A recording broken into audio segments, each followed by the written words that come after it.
You're watching Film Insider. What has happened on shooting the Band of Brothers? Tom Hanks, Steven Spielberg, and Stephen Ambrose showed each of the scripts around to real-life soldiers of Easy Company to guarantee authenticity.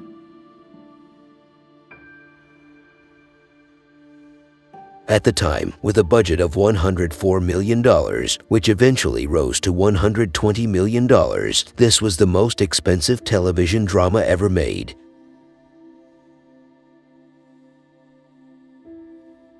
William Gwiner and Edward Babe Heffron visited the set and ran up a £25,000 alcohol bill during their stay.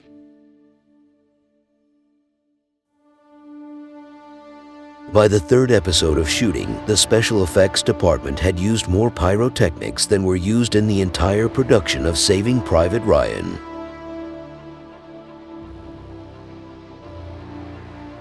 During the boot camp training, Neil McDonough's weapon went off and damaged part of his face. After the wound became infected, he had to be taken to a downtown London hospital at 10 p.m. Not wanting the press to hear about it, he gave his name as Buck Compton. He also refused Novocaine while the wound was stitched, under the basis that a 1940s soldier wouldn't have had it. He was wearing his costume the whole time. He arrived back at the base at 3 a.m., just in time for drills.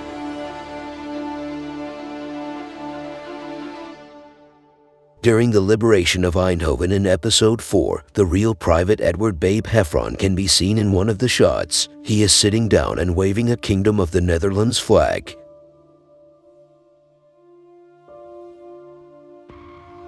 Currahee is a bastardization of an American Cherokee Indian word for stands together alone. The original members of the 506th were trained at Currahee Mountain, Georgia. Considering that airborne troops jump behind enemy lines and are used to standing together, alone against the enemy, it is a highly appropriate slogan. Currahee was the cry of the 506th as they cleared the door on their first jump, and it continued to be their cry when in combat.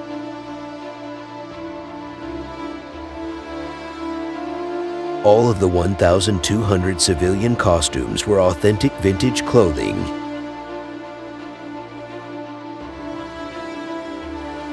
Mark Warren's character Albert Blythe was said to have died in 1948 due to injuries he could not overcome from the war, but he actually actively served in the Army until his death in 1967. He passed away from kidney failure shortly after leaving a commemorative ceremony in Bastogne.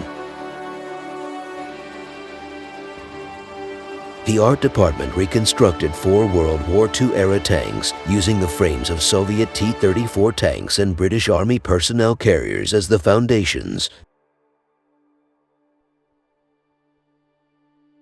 Thank you for watching, and don't forget to subscribe.